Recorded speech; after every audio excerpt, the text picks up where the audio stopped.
और इंजीनियर्स तो बथेरे हैं हमारे ये कंट्री में। पत्थर उठाएँ तो एक एमबीबीएस से एक इंजीनियर निकलता है। हम लोग डंगरों की हेल्प करते हैं और डंगर में खाली डंकीज़ तो नहीं, पूरे लाइव स्टॉक को डंगर कहा जाता है। वेटरनरी के लिए आप लोग हर जानवर को अलग-अलग पढ़ते हैं। हम लोग डॉग्स को अलग पढ़े हैं, हम कैटल को अलग पढ़े हैं, हम वाइल्ड लाइफ को अलग पढ़े हैं, हम फिशरीज़ को अलग पढ़े हैं, हम पोल्ट्री को अलग पढ़े हैं।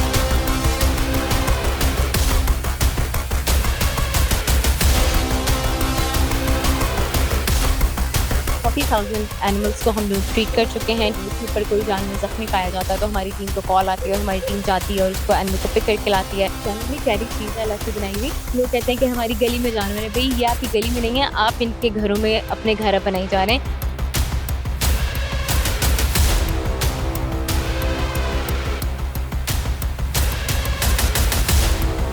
अस्सलामुअलैकुम, आप देख रहे हैं सच डिजिटल और मैं हूं हारून इफ्तिखार कुरैशी। नाज़रीन इकराम, हमारी सोसाइटी के अंदर एक तरीक़ाकार किया जाता है जो आवारा जानवर होते हैं उन्हें जहर आलूद इंजेक्शन लगाकर मार दिया जाता है।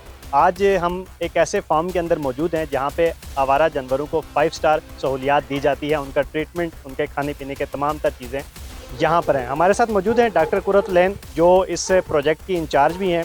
इनसे बात करते हैं कि जब कोई पढ़ाई करता है मेडिकल से रिलेटेड तो उसकी ख्वाहिश होती है कि वो एमबीबीएस करे, तो इन्होंने वेटनरी को क्यों चुना। मैम, बहुत शुक्रिया, आपने टाइम दिया। ये बताएं कि जब हम मेडिकल के बारे में सोचते हैं या कोई इरादा बनाते हैं तो कहते हैं कि हम एमबीबीएस करेंगे, आपने ये फील्ड क्यों चुनी?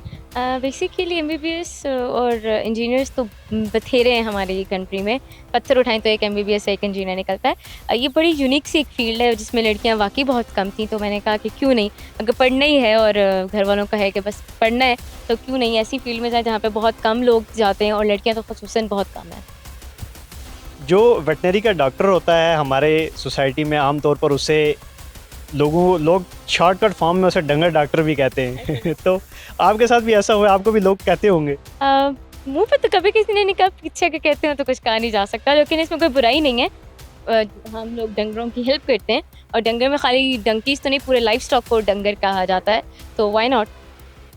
वेटनरी को जो स्टडी है, जो इसकी स्पेशलाइजेशन है और जो एमबीबीएस या दीगर जो स्पेशलाइजेशंस हैं, ये डिफरेंस क्या है इसका? इसमें डिफरेंस तो ये है ना कि देखें, एमबीबीएस के लिए आप सिर्फ ह्यूमन को पढ़ते हैं और वेटनरी के लिए आप लोग हर जानवर को अलग-अलग पढ़ते हैं।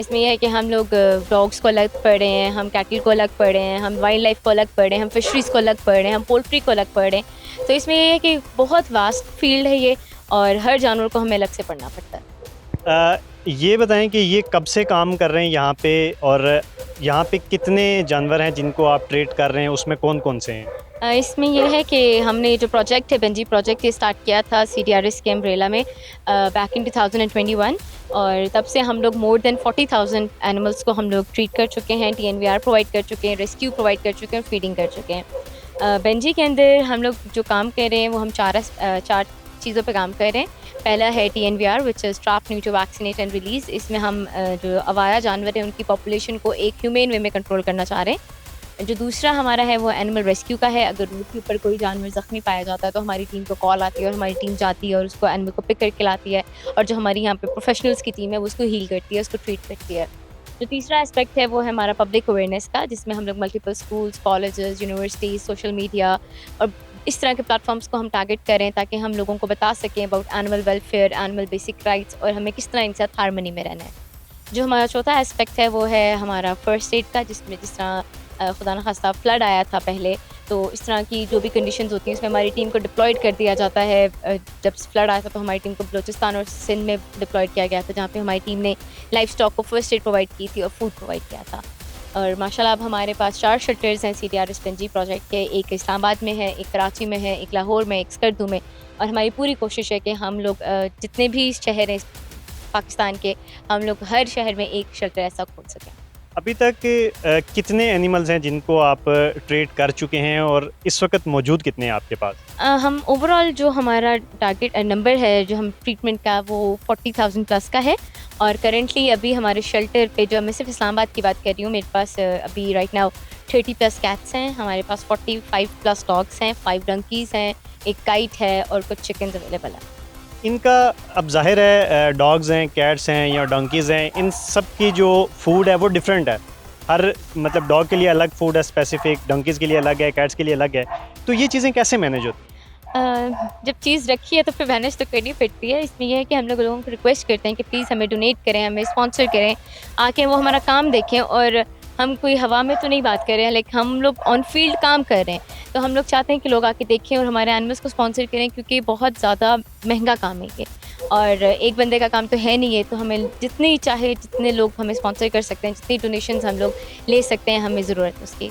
अच्छा, एक एक्सपेक्ट ये भी है कि जब हम रास्ते में कहीं जा रहे होते हैं, कोई भी जानवर हो, डॉग हो, डंकी हो, कोई भी हो, उसको हाथ में पत्थर है तो पत्थर मार दिया, स्टिक है तो स्टिक मार दी, कोई और या गुजरते हुए उसको धक्का दे दिया, तो क्या समझती हैं कि ये अवेयरनेस की कहाँ पे कमी है और इसको कैसे दूर किया जाता है? ये बेसिक आपके घर से आपकी अवेयरनेस शुरू होती है। स्टार्टिंग में जब बच्चा छोटा होता है तो उसके पेरेंट्स उसको बताते हैं कि भाई खाना नहीं खाओगे तो डॉग के आगे डाल देंगे, ये नहीं करोगे तो डॉग बाइट कर लेगा, कैट खा जाएगी, क्रो आगे कुछ कर देगा।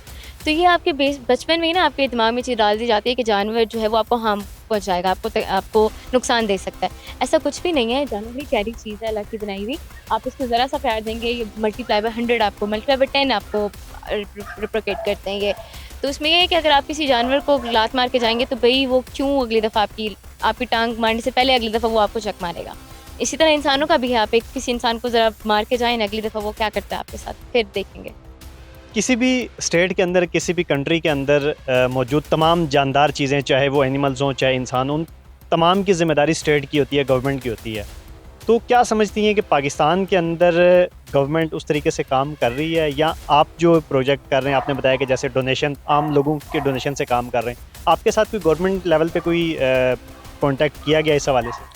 इसमें ये है कि जो हमारा स्कर्दू में जो शेल्टर है वो गवर्नमेंट के एफिलिएशन के साथ हमने ओपन किया हुआ है। जो वहाँ की डिस्ट्रिक्ट गवर्नमेंट है उन्होंने हमारे साथ काफ़ी ताउन करते हैं वो स्कर्दू वाले शेल्टर पे। हमारी कोशिश है कि बाकी भी शेल्टर्स जो हैं हमारे, उसमें गवर्नमेंट की इन्वॉल्वमेंट हो, क्योंकि जब आपके साथ गवर्नमेंट होती है तो आपकी बैक बड़ी स्ट्रॉन्ग सी होती है। तो हमारी कोशिश तो पूरी है, देखें कब कहाँ तक हम इसमें कामयाब होते हैं। जो लोग इस वक्त आपको देख रहे हैं, क्या पैगाम देंगी उनको? पैगाम बस यही देंगे कि जानवर अल्लाह की बनाई हुई मखलूक हैं, आपका फ़र्ज़ बनता है कि आप इनका ख़्याल रखें।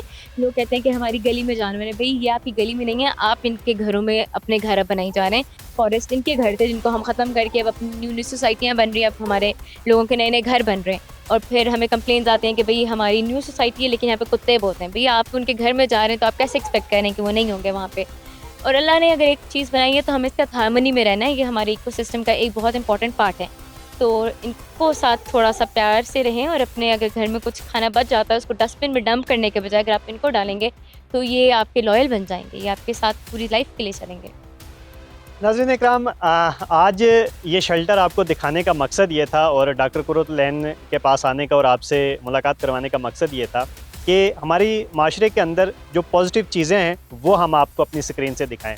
ये वो जगह है जहाँ पे आवारा जानवर जो गलियों में घूम रहे होते हैं, और बिलखसूस गधा गाड़ी जो इस वक्त पूरे पाकिस्तान में इस्तेमाल होती है, जब वो गधे चलने के काबिल नहीं रहते तो उन्हें ऐसे ही गलियों में या खुली वीरान जगहों पे छोड़ दिया जाता है, और बाज़ औक़ात ये भी होता है कि उन्हें कुछ पॉइज़न देकर मार दिया जाता है। अगर आपके आसपास ऐसे कोई जानवर हैं तो आप CDRS से रब्ता कर सकते हैं। इनका प्रॉपर एनिमल एम्बुलेंसेज हैं जो जाकर उस जानवर को रेस्क्यू करती हैं, और उसे यहाँ पर प्रॉपर ट्रीटमेंट भी दिया जाता है, और खाने पीने की भी तमाम तर ज़रूरियात का ख्याल रखा जाता है। आज के इस प्रोग्राम के तवस्सुत से हमारा मैसेज ये है कि आप जानवरों को प्यार देंगे तो जानवर भी आपको प्यार देंगे। आज के प्रोग्राम में इतना ही। मज़ीद खबरों और अपडेट्स के लिए देखते रहिए सच डिजिटल।